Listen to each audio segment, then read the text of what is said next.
Evangelio esencial. Ese es el título de la nueva serie que abrimos hoy en la carta del apóstol Pablo a los romanos. Alguien que nos escribió tanto de esta gracia que acabamos de cantar, alguien que trajo luz a muchas cosas que hoy vamos a empezar a estudiar del Evangelio. Y quiero decir algo, amada iglesia, amados hermanos que nos ven en el internet: amárrese los cinturones o abróchese los cinturones, ajústese los cinturones, porque hoy comenzamos esta serie del Evangelio. No creo que hay una cosa más importante para la iglesia hoy que regresar al Evangelio, redescubrir el Evangelio y aferrarnos a ese Evangelio, porque ese es el mensaje que cambia vidas. Y yo creo que alguien que lo explicó bien fue el apóstol Pablo, y por eso hoy vamos a entrar en la carta a los romanos y vamos a hacerlo de lujo, porque tenemos un amigo, un hermano que ha accedido a estar con nosotros hoy. Y quiero que le den un fuerte aplauso y una bienvenida de Prestonwood en español al doctor César Vidal. Bienvenido.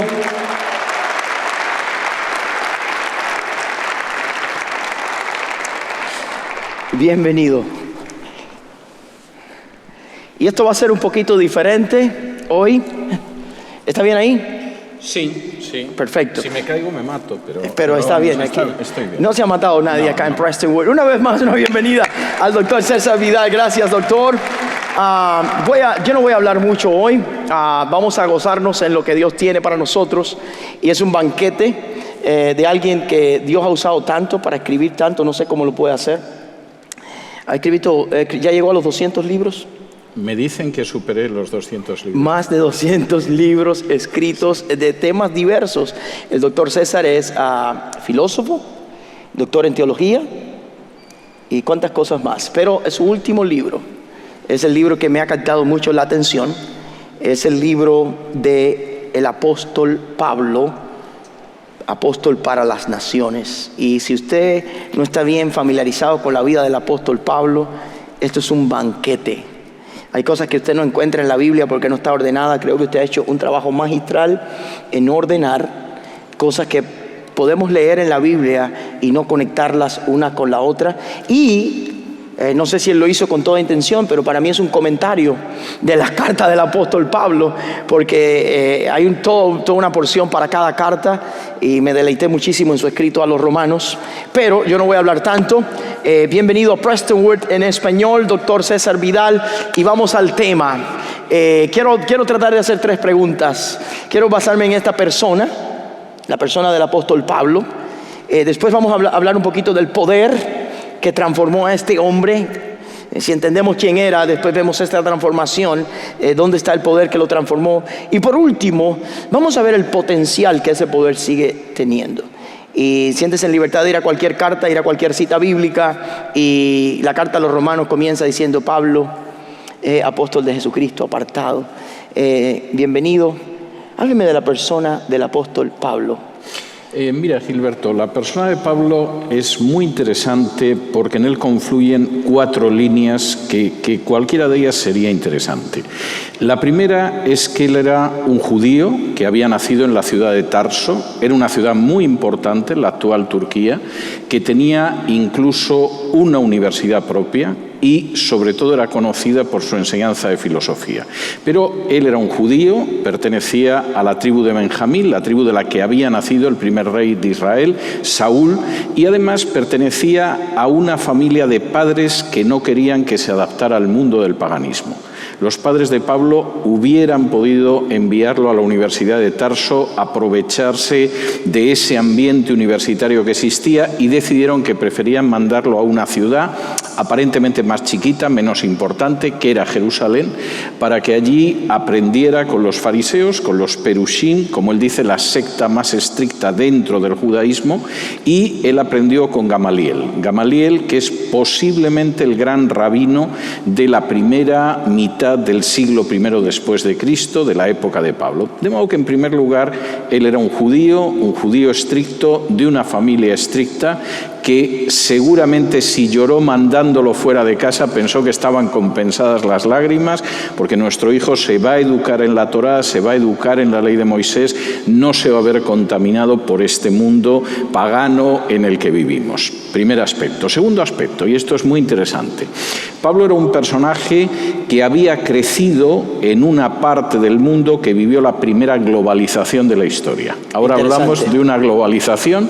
Bueno, pues Pablo vivió en la globalización griega, en la globalización helénica, que había empezado prácticamente 3 siglos y medio antes, cuando Alejandro Magno conquistó desde el Mediterráneo hasta la India el mayor imperio antes del Imperio Romano. Y Alejandro, que tenía mucho interés en extender esa cultura griega, consiguió que en toda esa parte del mundo, desde la India hasta prácticamente Italia, se hablara un griego, que era un griego sencillo, simplificado, el griego koiné, que es el griego en el que se escribió el Nuevo Testamento. De modo que Pablo era un judío, era un chico fiel, era un chico piadoso, se educaba con los fariseos, pero también creció en un mundo globalizado. No estaba encerrado dentro de las 4 paredes de la sinagoga, comprendía el mundo en el que vivía, y cuando él vuelva años después a predicar el Evangelio a esas ciudades de Asia Menor, a esas ciudades de Grecia, él habla ese griego, él conoce esa cultura griega, él puede citar a los poetas y a los filósofos griegos, y cuando llegue, por ejemplo, a Atenas y predique en el Areópago, él empieza a desarrollar toda una predicación que la gente que lo oye lo puede entender, porque efectivamente les está hablando en su idioma cultural. Eso es enormemente importante. Tercera cuestión, tercera línea que se cruza en la vida de Pablo: era un ciudadano romano. Sabemos que el oficio que él tenía, con el que él dice que se mantenía a él y a su equipo, era fabricar tiendas.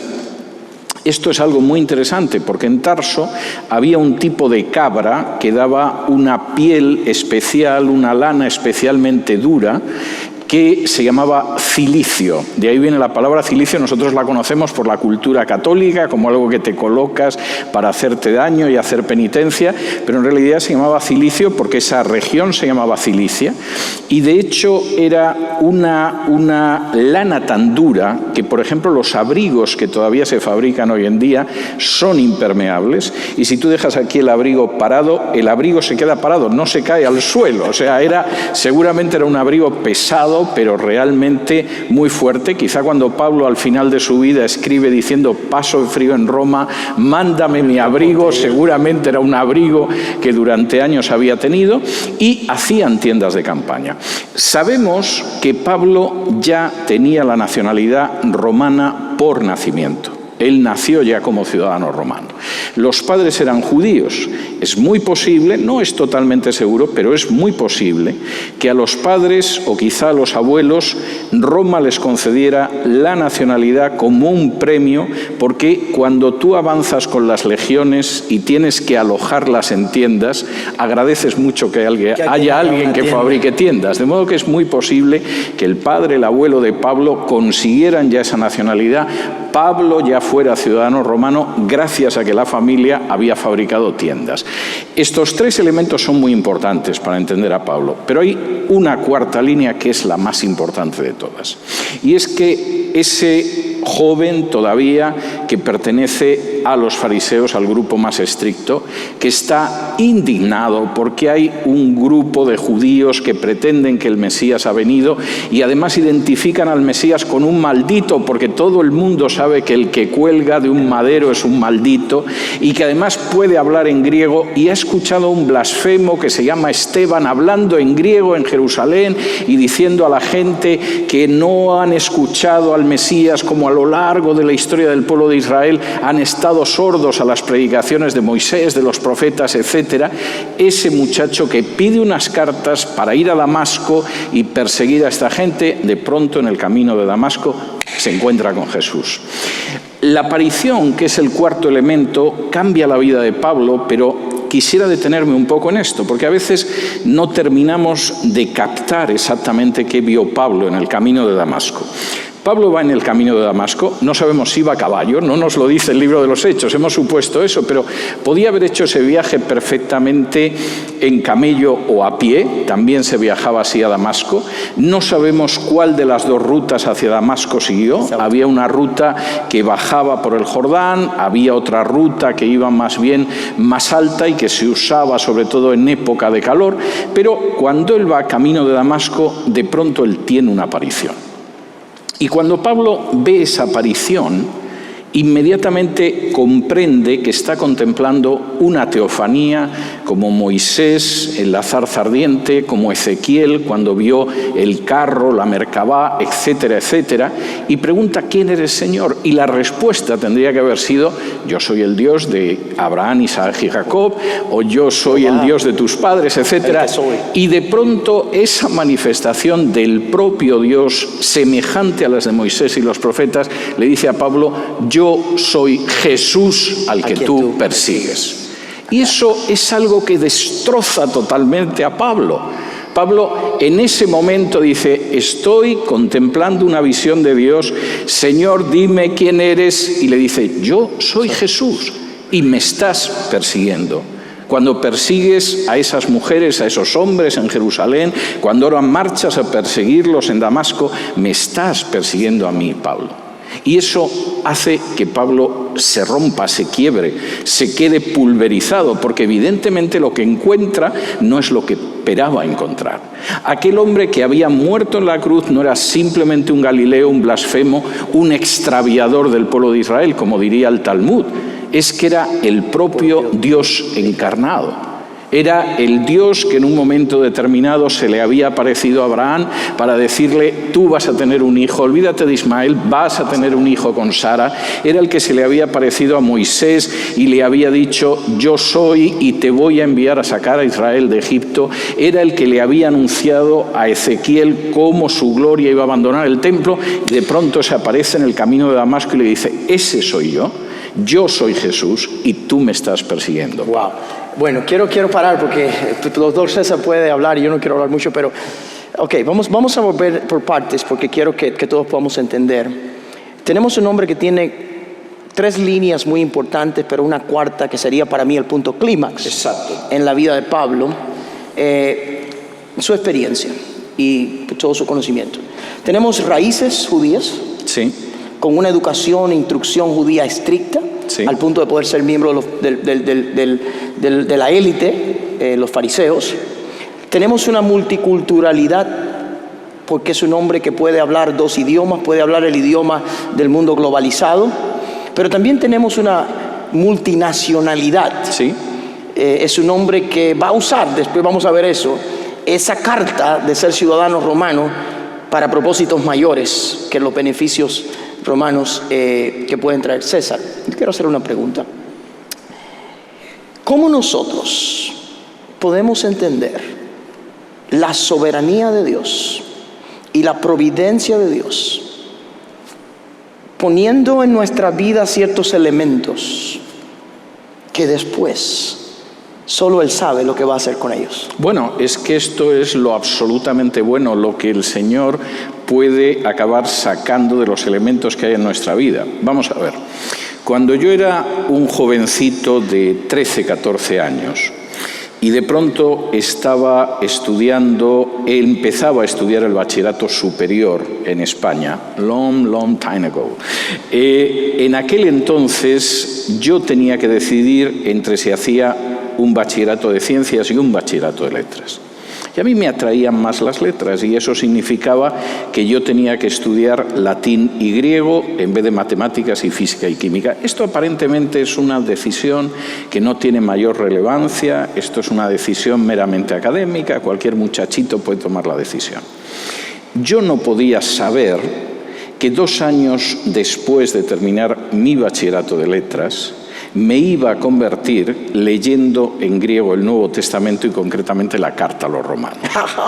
De manera que lo que Dios puede utilizar de tu vida es algo que realmente nosotros en muchas ocasiones no podemos imaginarlo, no podemos saber qué sucede en nuestra vida, qué entró en un momento determinado en nuestra existencia, cómo eso penetró dentro de lo que era el fluir de los años, y de pronto eso es algo que el Señor va a utilizar para acercarnos a Él. El Señor va a utilizar eso para que podamos convertir al Evangelio a otra persona, para que podamos predicar el Evangelio. El Señor va a utilizar eso para edificación de su pueblo. Amén. Y eso es algo maravilloso. Y lo ves en Pablo, pero lo ves en la gente que forma parte del equipo de Pablo, lo ves a lo largo de toda la Biblia. Lo que Dios puede utilizar finalmente es algo que incluso en muchas ocasiones la persona que lo está viviendo, y a veces lo vive con dificultad, no entiende dónde está la mano de Dios. Yo me imagino al pobre José en una cárcel egipcia diciendo ¿qué hago yo aquí? Es decir, ¿qué tengo yo que ver con este pueblo? ¿Qué tengo que ver con los egipcios? ¿Por qué mis hermanos me han hecho esto? ¿Qué ha hecho mi padre que no me busca? Le han debido engañar y se lo ha creído. Y sin embargo, nosotros que sabemos el final de la historia, sabemos que Dios estaba pasando a José por todo eso, porque en un momento determinado sería el número 2 del imperio egipcio, y eso permitiría que, según sus propósitos, Israel bajara al país del Nilo, bajara a Egipto. Creo que es algo que tenemos que reflexionar en nuestra vida, y seguramente aquellos que hemos conocido al Señor, si nos paramos y pensamos, de pronto decimos: si yo no hubiera conocido a esa compañera de trabajo, no habría ido a la iglesia donde conocí al Señor. Si yo no hubiera tenido que dejar mi país, quizá no hubiera conocido a Cristo. Si no hubiera atravesado por ese momento de dificultad, no hubiera clamado a Dios. Amén. Yo creo que se le puede dar gloria a Dios por las cosas que nos permite pasar, los momentos que nos permite vivir y las cosas que pone en nuestra vida. Hablando, doctor César, de la persona, de esa persona de Pablo, que tiene 3 colores, voy a ponerlo así, sí, en su vida. Yo no sé cuántos tú tienes, yo sé cuántos tengo yo. En Hechos capítulo 22, él relata todo lo que está pasando con él, pero ese momento, ese impacto, moviéndonos de la persona a ese poder transformador, a este hombre que es un perseguidor, a este hombre que no hay fronteras, que no hay obstáculos, que si es necesario va a pedir cartas para que le den permiso para defender lo que él cree que es la verdad. Este hombre tiene este encuentro. El poder transformador en la vida de Pablo. ¿Puede desempaquetarnos un poquito eso? Vamos a ver, esto es muy importante y además celebro mucho que me lo preguntes. Primero, la palabra que Pablo utiliza en griego y que nosotros traducimos como poder es dynamis, que es donde viene nuestra dinamita. Es decir, el poder es algo activo, es algo explosivo, es algo con una capacidad tremenda de transformación. Pero hay un elemento muy importante y tú lo vas a entender bien. Ese poder de Dios se manifiesta en la conversión de Pablo. Pablo inmediatamente tiene un celo por predicar el Evangelio. No tiene éxito, lo tienen que descolgar en Damasco, va a Jerusalén, no parece que impresionara mucho a la gente. Está en un dique seco casi 15 años. Y en ese momento es cuando finalmente Dios lo saca después de ese periodo en el desierto, y Pablo va creciendo, y en ese momento se cumple lo que Jesús le había anunciado década y media antes. Tú personalmente has lavado muchos platos antes de estar aquí arriba. Y sabes que es así, y yo sé los años que yo me ha tocado estar en el refrigerador antes de poder hacer otro tipo de cosas. Muchas veces, y es lógico, sentimos una ansia tremenda por empezar a movernos ya. Es más, el Señor es posible que nos haya dicho qué tenemos que hacer y dónde tenemos que nadar en ese mar de difusión del Evangelio, pero el Señor se toma sus tiempos, modela a las personas. A veces las tiene en una cárcel en Egipto, a veces las tiene perdidas en esa Arabia que era Jordania, a veces están en un desierto como el del Sinaí, a veces parece que de pronto arriba han debido de perder tu archivo porque nadie te encuentra, ¿no? ¿Qué pasa? No, el Señor está trabajando contigo. Y cuando llega ese momento se allana todo tipo de dificultades. De pronto, lo que parecía imposible 48, 72 horas antes, el Señor lo ha allanado y ha empezado a colocarte donde te quiso colocar desde el principio y donde es posible que ya en el principio te dijera que te iba a colocar, pero es ahora cuando te coloca. Yo creo que el caso de Pablo es un caso muy claro en ese sentido. El problema, y celebro que hayas visto esto en mi libro de Apóstol para las Naciones, el problema es que a veces leemos las epístolas, no las leemos en el orden que él las escribió, no estamos entrelazando el material de las cartas con el de los hechos, entonces perdemos todos estos aspectos que son muy importantes. Pero cuando tú conectas todo ese material que aparece en las cartas y el libro de los hechos, tú ves la línea con una enorme nitidez y dices, bueno, detrás de todo lo que pasa con Pablo, uno puede percibir el dedo de Dios moviéndose a lo largo de su vida, como el dedo de Dios se mueve también a lo largo de nuestra vida. Amén. Quiero, sabe que soy predicador y la iglesia sabe que yo predico puntos. Pensando en la persona, ya vimos quién era, pensando en ese poder que se encuentra con Pablo, que es Jesucristo mismo. Yo creo que no hay poder más transformador, más significativo en el mundo que el poder de Jesucristo cara a cara contigo. Pero ahora la tercera cosa que veo mientras usted habla es la preparación. ¿Cuántos saben que Pablo no fue inmediatamente a predicar el evangelio? Pablo estuvo, como dice, en un desierto de unos 14, 15 años, según los estudiosos. Dios estaba preparándolo. Posiblemente tú estás aquí ahora y Dios te está preparando y no sabes qué está pasando con tu vida. Quiero decirte, Dios conoce tu persona, Dios se ha encontrado contigo con su poder, pero Dios también se toma su tiempo para preparar. Ahora, doctor César, ahora tenemos a un Pablo que yo diría que su entrada al ministerio fue por la gracia y la misericordia de Dios en Antioquía. Es donde alguien piensa que él puede ser útil. Puede hacer algo, sí. Si quiere leer Hechos 11. Ahora un hombre que es el hijo de consolación. Que yo creo que todo el mundo, todo el mundo era bueno para él. Lo invita y lo trae a Antioquía. Y aquí comienza su ministerio. Hábleme un poco. Y estuve leyendo un montón de cosas aquí que casi no puedo dormir, pero del potencial, de ese poder en una persona que ha sido preparado por Dios. Bueno, esto es algo tremendo. Sobre esto podríamos estar horas y es imposible, pero déjame darte alguna pincelada simplemente. Pablo seguramente se tiraba de vez en cuando del pelo diciendo cuánto tiempo voy a estar aquí perdido, ya prácticamente década y media, y de pronto aparece Bernabé, el hijo de la consolación, y dice, mira, Pablo, yo lo he estado pensando, yo creo que realmente nos podrías ayudar en Antioquía. Hay una oportunidad de ministerio. De ministerio, y Pablo se lanza a la piscina y va a Antioquía. Es muy interesante que el primer viaje misionero de Pablo acompaña casi como secundario a Bernabé. Bernabé, cuando uno empieza a leer en el libro de los Hechos, la misión en Chipre, el primero es Bernabé y después va Pablo. Y Pablo todavía es una persona que efectivamente está empezando su ministerio, pero tiene que aprender. Cuando acaba la travesía evangelística por Chipre, ya Lucas habla de Pablo y Bernabé. Ya Pablo va adelante. Pablo va adelante, Pablo tiene una visión mayor e incluso cuando en un momento determinado Pablo piensa en dar el salto al continente, no es esa Chipre que conocía Bernabé, porque él era chipriota, y bueno, es como volver a Cuba, o volver a Colombia, o volver a la República Dominicana, que es donde yo he crecido y conozco esto. Cuando Pablo piensa en un salto mayor, vamos a pasar a Asia Menor, vamos a pasar a Galacia, en ese momento ya Pablo está por delante de Bernabé, lo ha adelantado. Pablo siempre va a recordar con mucho cariño a Bernabé. En algún momento, por ejemplo, en la primera carta a los Corintios, él va a decir, bueno, junto con Bernabé. Yo soy el único que no tiene a su esposa viajando con él.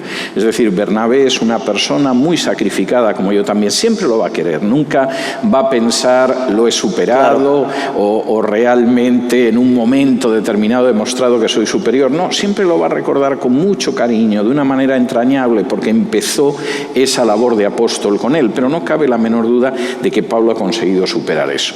Y eso no solamente tiene que ver con el ministerio, sino que tiene que ver con el desarrollo espiritual de Pablo. Por ejemplo, por darte de nuevo otra pincelada, uno llega a la carta a los Filipenses y si no sabes nada del contexto de la carta, es la carta que tiene más referencias al gozo, a la alegría, por versículo cuadrado en toda la Biblia. Pero es importante saber que Pablo escribe Filipenses encadenado a la pared de una mazmorra romana. Pablo está en esos momentos en cautividad, y la cautividad era una cautividad muy dura. Y sin embargo, en medio de esa situación de cautividad, pensemos lo que son parásitos, mala comida, la posibilidad de contagiarte de cualquier cosa, incomodidad durmiendo en el suelo, quizás sobre algo de paja, amarrado, además encadenado a la pared, etc. Pablo puede escribir que está dispuesto a quedarse en este mundo aunque le gustaría estarse con Cristo, porque eso va a ser más útil para todos.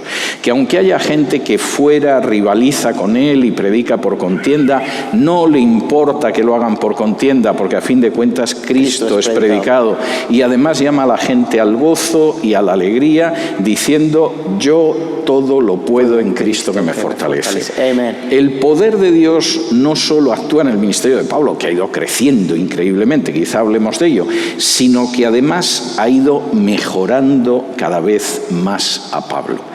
Ese Pablo airado de su primera carta de Gálatas, que uno se imagina a Pablo dictando la carta verdaderamente enfurecido con los Gálatas insensatos y al mismo tiempo dando zancadas por la habitación y dictando y diciendo: pero ¿cómo podéis ser tan descerebrados? Que sería la traducción correcta del griego. ¿Cómo podéis ser tan descerebrados que habéis empezado por la fe y estáis terminando por la ley? ¿Cómo es posible?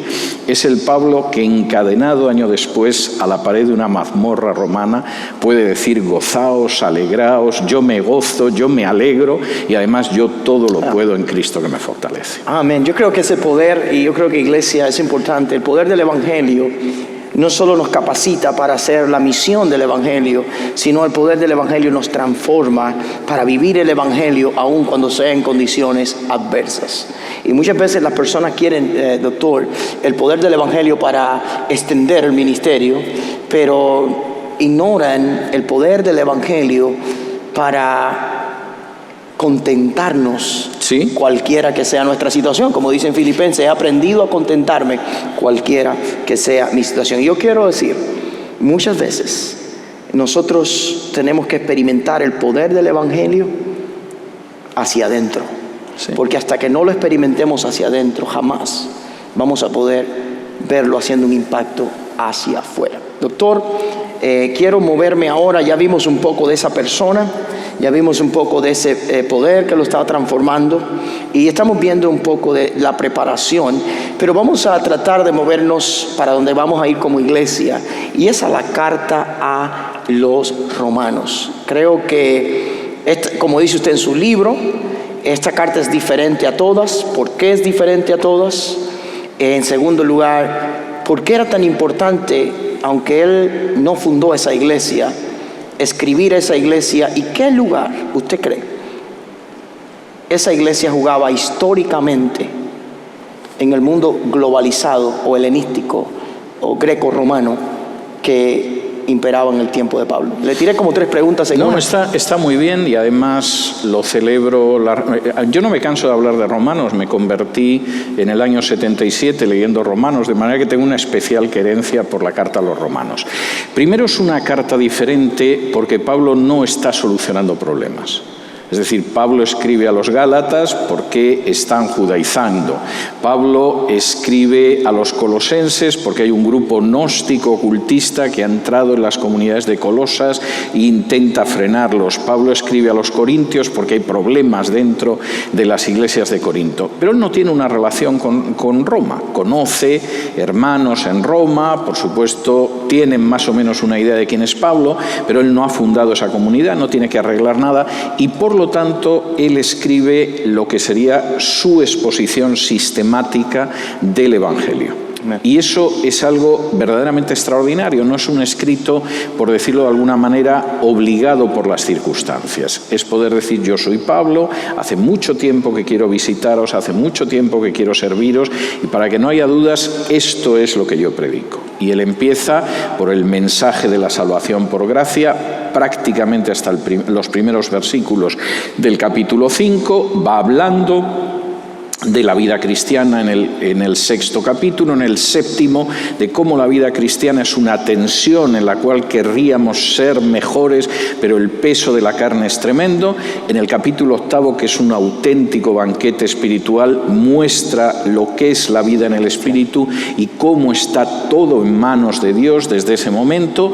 Del 9 al 11 hablará de cuál es el destino de Israel. En el capítulo 12 se detendrá en los dones dentro de la Iglesia, en el 13 hablará de las autoridades superiores. Es todo un tratado de teología en 16 capítulos, que incluso por si alguien piensa que el capítulo 16 son solo saludos, el capítulo 16 es muy práctico. Para aquellos que piensan que Pablo era un machista o era un misógino, yo les recomiendo leer siempre el capítulo 16 de Romanos, porque casi el 50% de sus colaboradores eran mujeres. De manera que es impresionante el Pablo que aparece en Romanos. Es una carta distinta, es mucho más sistemática de temas y en ese sentido es muy importante. Segunda cuestión, ¿por qué Romanos? ¿Por qué a los romanos? Yo intento mostrar, espero que al menos con una cierta porción de éxito en mi libro Apóstol para las Naciones, que Pablo es un gran estratega.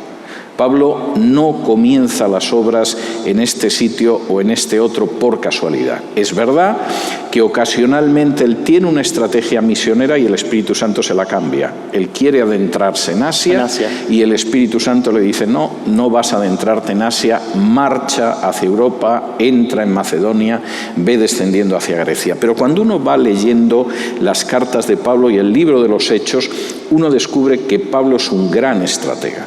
Donde él empieza la obra es porque es importante y tiene una enorme capacidad de adaptación, llegue a donde llegue. Él sabe que tiene que aprovechar eso como un foco de irradiación. No voy a levantar la gran iglesia donde me van a alabar, sino que yo estoy en un sitio que irradia el Evangelio. Y en un momento determinado, él llega, por ejemplo, a Éfeso, se queda 2 años y consigue que desde Éfeso oiga la palabra toda Asia Menor.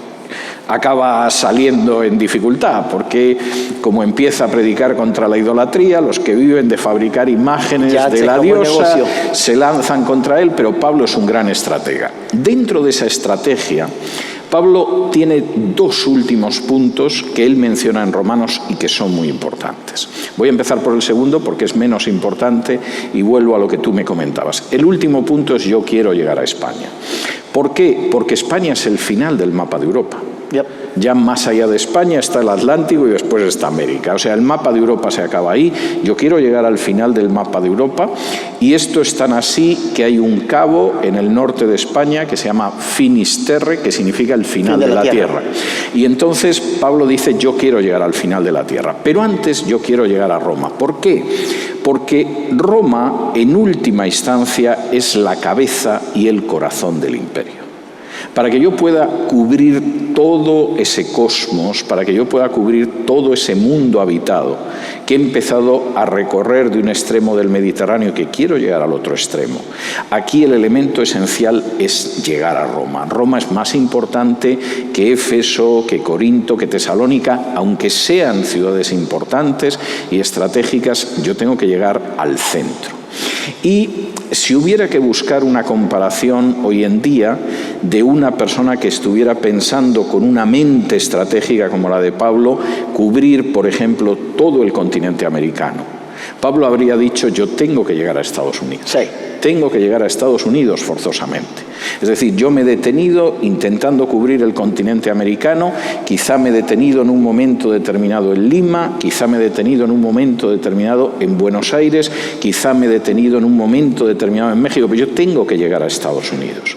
Y en el momento en el que yo llegue a Estados Unidos, que es la máxima potencia de este continente, yo puedo realmente terminar de cubrir esto. Luego me gustaría llegar a Terranova, porque no quiero que se me quede ninguna, que sería casi el equivalente a España, no quiero que se me quede ninguna parte del continente sin cubrir, y después de llegar a Estados Unidos intentaré llegar a Terranova. Pero yo tengo que llegar a los Estados Unidos porque es lo que me va a permitir terminar de alguna manera de cubrir este mundo, este cosmos habitado.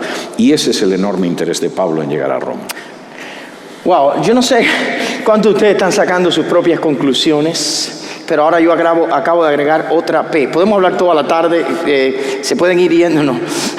Pero aquí está el punto. Yo tengo un avión que... Okay. Pero no tiene que llegar a España, no tiene que llegar al último de la tierra, estamos ahora en el centro. Okay. Aquí está la cosa, no miren esto, iglesia, miren qué interesante. Hay una persona que Dios ha venido preparando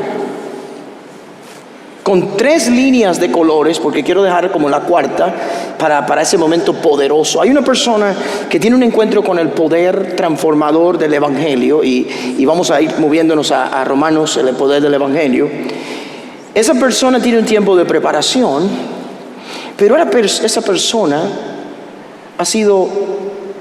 tiene el potencial de posesionarse, de ponerse en la posición de influir al mundo conocido desde la capital del imperio que ha estado controlando al mundo. Tiene todas las habilidades. Jóvenes, this is for you guys. You are bilingual. You live here, but at the same time, you eat frijoles, tortillas y tacos. Uno que otro come yuca, ¿no? But este es el punto. Sí, este es el punto. Yo creo que si nosotros queremos ver un avivamiento en este mundo, necesitamos personas que Dios los ha venido capacitando, que han tenido un encuentro con el poder transformador de Cristo, que Dios los ha venido preparando. Pero creo, iglesia, que Dios nos ha posesionado en el lugar correcto para hacer un impacto en este continente. ¿Lo creen o no? Yo creo que sí. Déjame darte de nuevo una pincelada. Yo comparto totalmente tu visión, no hemos hablado nunca de esto antes, pero la comparto totalmente. Ahora déjame darte una pincelada con algunos datos. En el año 1975, en términos históricos, ayer por la tarde. Nací yo. En ese año, fíjate, lo cual quiere decir que eres mucho, mucho más joven que yo. En el año 1975, el 93% de la población de Hispanoamérica era católica.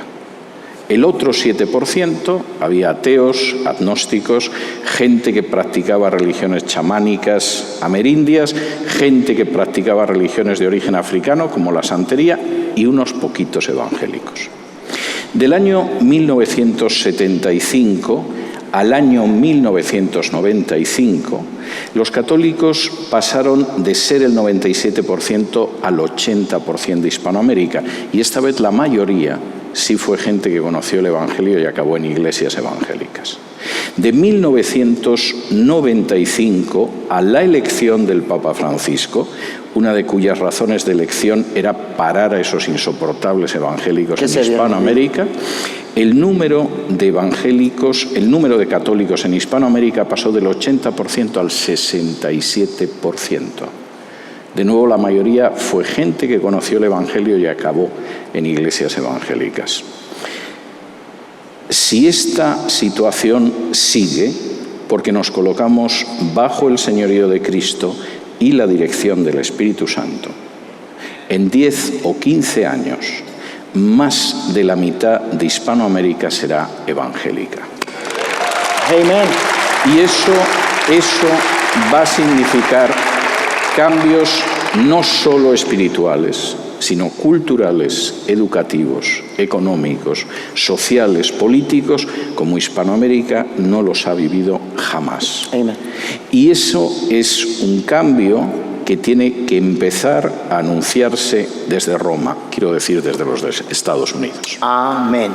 Y toda la gente hispana que ha llegado a este país, a veces, como es tu caso o el mío, buscando la libertad y realmente escapando del peligro que teníamos en nuestros países de origen, a veces simplemente buscando una vida económicamente más desahogada, a veces buscando un futuro para sus hijos, efectivamente van actuando de esa manera y quizá no veían más. Pero Dios los está trayendo a este país para que desde Roma irradien el Evangelio a sus países de origen y a toda Hispanoamérica. Amén.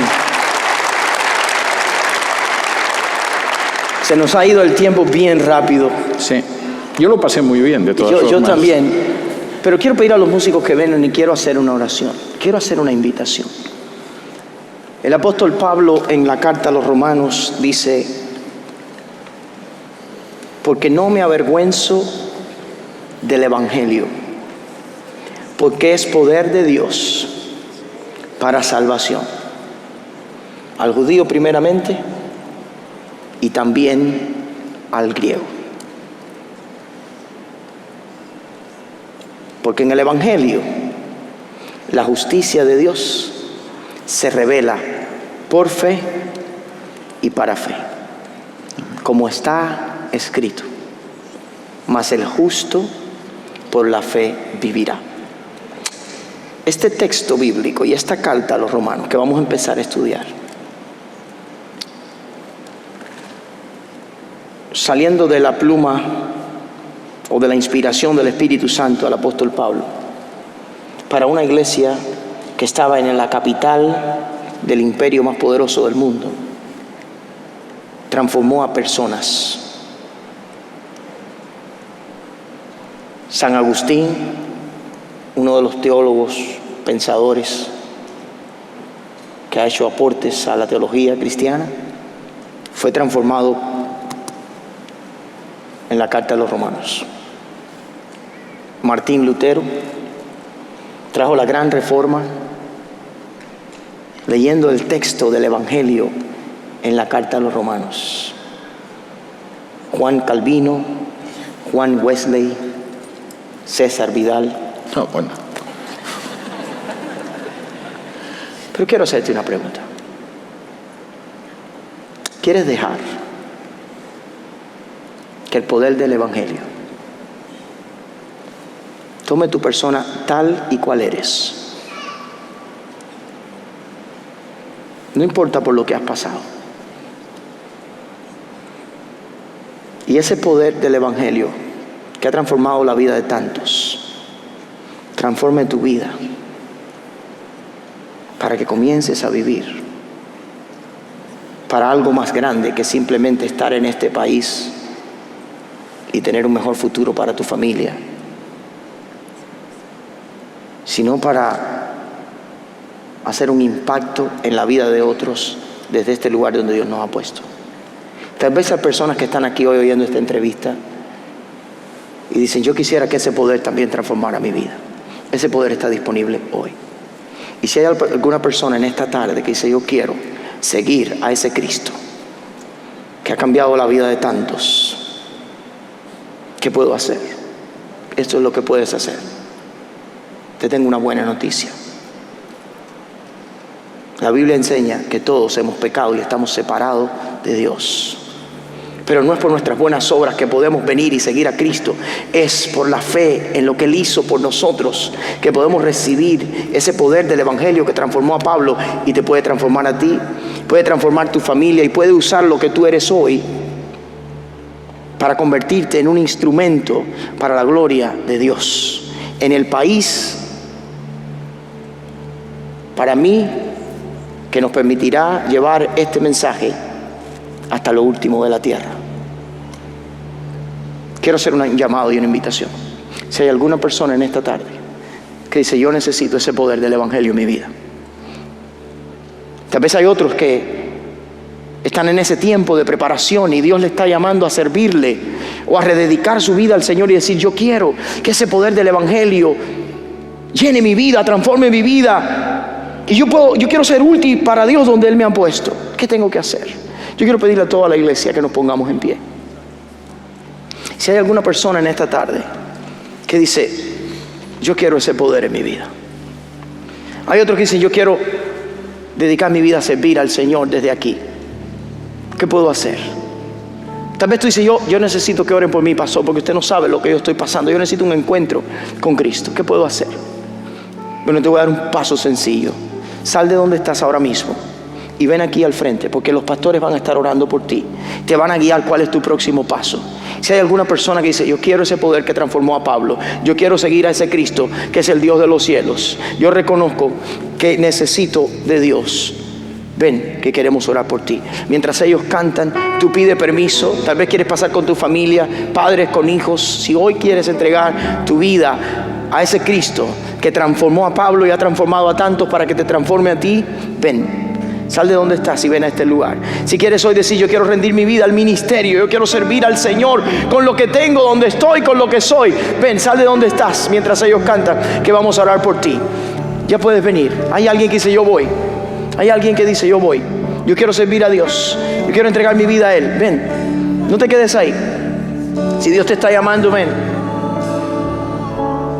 Hay alguien que dice: voy. Los pastores ya están aquí para orar por ti. Sientes que Dios te está llamando al ministerio y hay personas pasando al frente, iglesia. ¿Hay alguien más en esta tarde? ¿Hay alguien más en esta tarde que dice: yo quiero hoy dar un paso de fe y quiero seguir a Cristo? Quiero hacer esto hoy en mi vida. Ven. ¿Hay alguien más? Puede ser de los jóvenes. Si estás aquí, ven, no te quedes ahí. ¿Hay alguien más? ¿Hay alguien más? ¿Hay alguien más en esta tarde? Si estás ahí y Dios te está llamando, pide permiso y ven, porque vamos a estar orando. Si estás en el internet y necesitas hoy entregar tu vida a Jesucristo, pon la palabra fe. Si quieres que oremos por ti, pon la palabra oración. Pero hay personas que hoy están pasando al frente, iglesia. ¿Hay alguien más en esta tarde? ¿Hay alguien más en esta tarde? Dios está llamando. ¿Hay alguien más? Yo voy a esperar un minuto más. Si yo quiero responder al llamado de Dios. ¿Hay alguien más en esta tarde, iglesia? ¿Hay alguien más? La palabra del Señor dice que hay poder en el Evangelio, y hoy te digo, hay una buena noticia. Jesucristo, el Dios de los cielos, el que apareció a Pablo, el que transformó a Pablo, puede transformarte, puede usarte, puede hacer aquello que tú no has podido hacer por ti solo. ¿Hay alguien más?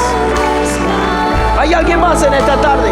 Tal vez Dios te está llamando al ministerio. ¿Hay alguien más? Iglesia cantando y orando. ¿Hay alguien más en esta tarde? Dice: yo tengo que responder a la voz de Dios. Ven. Ven. Te espero. Ven. Hay personas pasando al frente en esta tarde, iglesia. Alábale. Hay personas pasando al frente en esta tarde. Hay familias pasando al frente en esta tarde. Si Dios te está llamando a servirle, si Dios te está llamando a dar el próximo paso, ven hoy a este lugar que queremos orar y queremos guiarte. ¿Hay alguien más? Iglesia, alaba al Señor por cada persona que Dios está tocando hoy.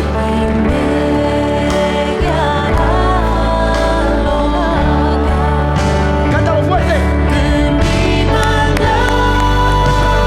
Frente, iglesia.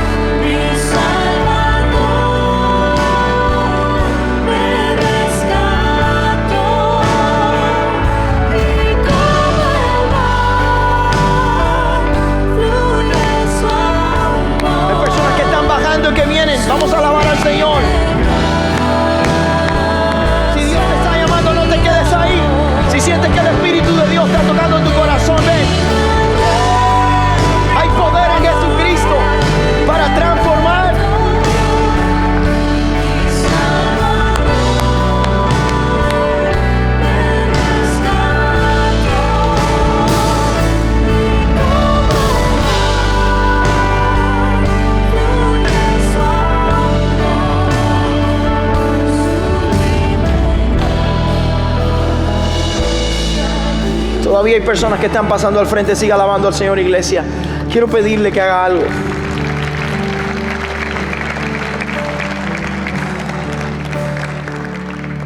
Quiero que incline sus manos hacia acá para orar y respaldar en oración a estos hermanos, amigos, personas que han hoy decidido dar un paso en su vida de fe, decidido responder al llamado de Dios, ya sea para salvación, para el ministerio, o simplemente han decidido rededicar su vida al Señor.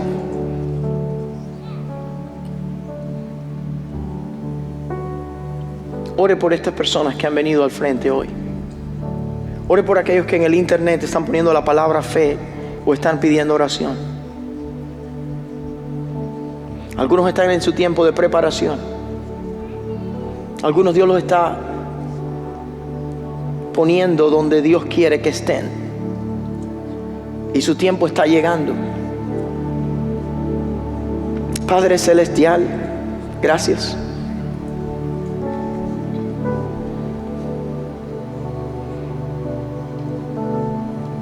Por el Evangelio, por esa buena noticia que es poder de Dios para salvar. Mira los que hoy han pasado al frente, sea cual sea su decisión. Yo te ruego que trates con nuestra necesidad, que aquellos que han pasado hoy para entregarse completamente su vida a Jesucristo y seguirle puedan experimentar el milagro de la salvación.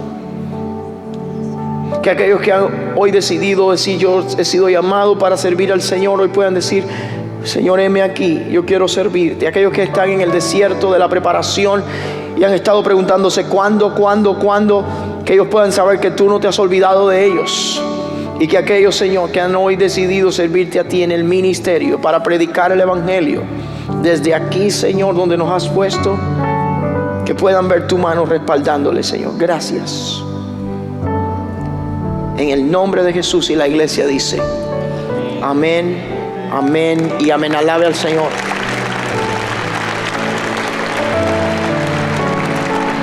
Gracias, César. Gracias a ti. Muchas gracias.